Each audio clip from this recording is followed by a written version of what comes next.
Informative T V کے معزز دوستوں، میں ہوں حسن۔ آواز اور تصویر کی اس منفرد دنیا میں آپ سب کو خوش آمدید اور السلام علیکم۔ ناظرین گرامی، ہم سے بیشتر لوگ الومناٹی کی ایک خفیہ تنظیم ہے اس کے بارے میں جانتے ہوں گے، لیکن اس کے ساتھ اس سے بھی زیادہ پرانی اور بین الاقوامی تنظیم جس کا نام فری میسن ہے، یہ دونوں تنظیمیں دجالی فتنہ واریت پر کام کرنے میں رواں دواں ہیں، جن کا مقصد یہ ہے کہ دنیا میں کسی بھی طرح دجالی ریاست کو قائم کیا جائے۔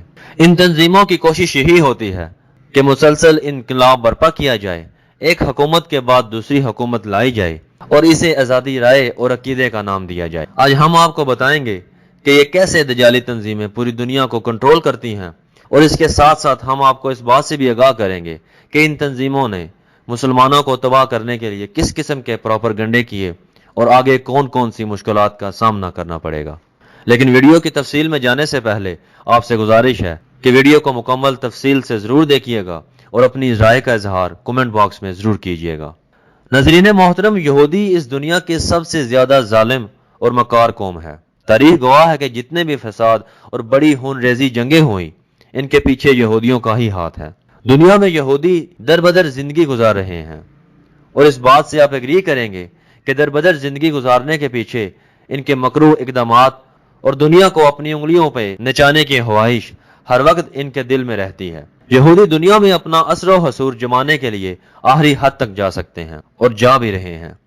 انہوں نے بڑے بڑے تخت الٹا دیے، انہوں نے بڑے بڑے فوجی جوانوں کو، علماء کو، سیاستدانوں کو قتل کروایا، اور کاروبار پر اپنا سکہ چمکانے کے لیے طرح طرح کے قاعدے اور قانون واضح کیے۔ بیس بدلنا ان کی فطرت میں ہے، یا یوں کہہ لیجئے کہ ان کا بہترین مشغلہ ہے، اور یہ بہت آسانی سے اپنا بیس بدل کر اپنا کام جاری رکھتے ہیں۔ انہوں نے کئی خفیہ تنظیمیں بنا رکھی ہیں جو دنیا بھر میں موجود ہیں، مختلف ممالک میں مختلف نام اور مختلف شناخت کے ساتھ یہ اپنا کام سر انجام دیتے ہیں، لیکن ان کا مقصد ایک ہی ہوتا ہے۔ ان کی ایک خفیہ تنظیم کوہل ہے جس کو سب سے قدیم تنظیم بھی کہا جاتا ہے، اور ان کی ایک اور تنظیم جس کا نام محبان صیون ہے۔ عالمی سطح پر ان کی معروف تنظیم جس کا نام فری میسن ہے، 1887 میں محبان صیون کا قیام کیا گیا۔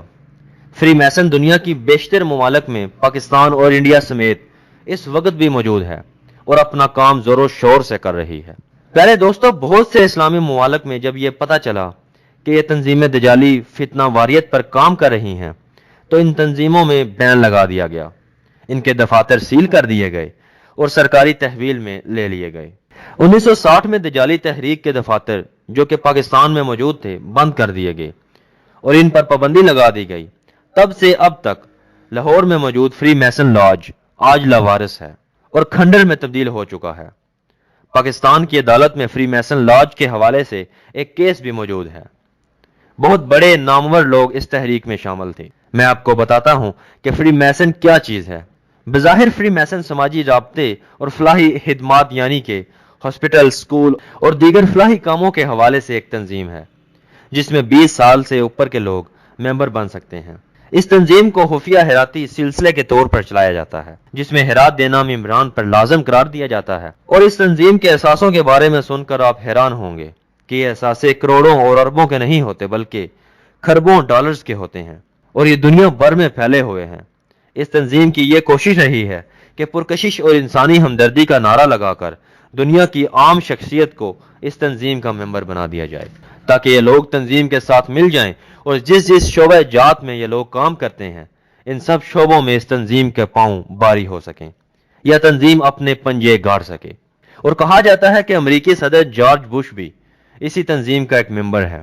یہودیوں کو اپنی بلندیوں کی اونچائیوں پر پہنچنے کے لیے صرف مسلمان ہی رکاوٹ نظر آتے ہیں، اس لیے یہودی مسلمانوں کی نگرانی میں انہی کے سامنے چھوٹی چھوٹی تنظیمیں منظر عام پر لے کر آتے ہیں اور ان کے ذریعے مختلف کام کرواتے ہیں۔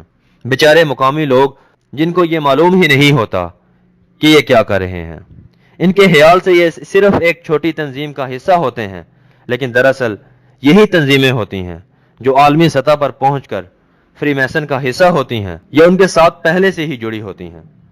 اس کی ایک مثال سلطنت عثمانیہ کا زوال بھی ہے۔ ترکی میں اس وقت ایک مقامی تنظیم بنی جس کا نام انجمن اتحاد و ترقی تھا۔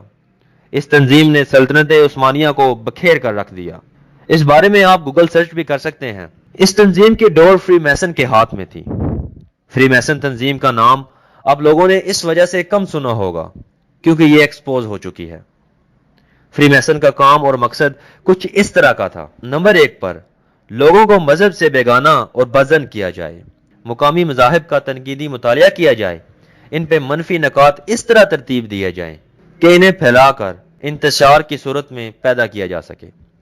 عوام کی نظر میں مذہب کی ایسی بری تصویر بٹھا دی جائے کہ اگر وہ مذہبی دشمن نہ بن سکیں تو کم از کم لبرل اور سیکولر بن سکیں۔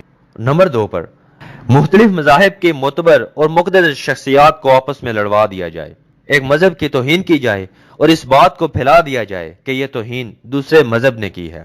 تیسرے نمبر پر جن مذاہب کے درمیان پہلے سے ہی رنجشیں چلی آ رہی ہیں، ان رنجشوں کو تیز تر کر دیا جائے اور اگر ممکن ہو تو ان مذاہب کے معتبر لوگوں کو ایسے قتل کروا دیا جائے کہ مخالفین یہ سہ ہی نہ سکیں اور دنگا فساد برپا ہو سکے۔ میرے پیارے دوستو، دلچسپ بات یہ ہے کہ پوری دنیا کو فری میسن کے بارے میں مکمل معلومات حاصل ہے، لیکن یہودی لابی اتنی پاورفل ہو چکی ہے کہ اس بات کا پتہ ہونے کے باوجود بھی ان کے خلاف کوئی لا عمل دیکھنے کو نہیں ملتا۔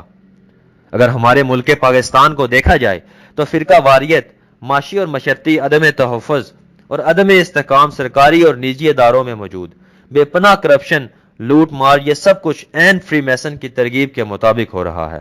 1858 میں یہودیت سے منحرف ہونے والے شخص جیکب بریف نے مختلف شواہد سے ثابت کیا کہ صیونیوں کی قدیم خفیہ تنظیم کوہل روس میں سرگرم عمل ہے۔ اس کے بعد پھر کیا ہوا؟ روس میں یہودیوں پر قیامت ٹوٹ پڑی۔ روس نے بہت زبردست ایکشن لیا، لیکن یہودیوں کی اس تنظیم نے سیاسی اصلاحات کا نعرہ لگایا اور یہ نعرہ اتنا پرزور اور آؤٹ اسٹینڈنگ تھا کہ روس کو علم ہی نہیں ہو سکا کہ اس نعرے میں جو انقلاب آیا ہے اس کی حقیقت کیا ہے اور اس کے پیچھے کس کا ہاتھ۔ روس میں موجود یہودیوں نے زار نامی بادشاہ سے معاملات طے کرنے کی پوری کوشش کی، لیکن جب ناکامی ہوئی تو زار روس کو خاندان کے دیگر لوگوں سمیت قتل کروا دیا گیا۔ جی تو میرے پیارے دوستو، امید کرتا ہوں کہ آپ کو یہ ویڈیو بہت اچھی لگی ہوگی۔ اپنی رائے کا اظہار کمنٹ باکس میں ضرور دیجیے گا اور اس ویڈیو کو زیادہ سے زیادہ شیئر کیجیے گا۔ اپنا بہت سا خیال رکھیے گا۔ Thanks for watching. اللہ حافظ۔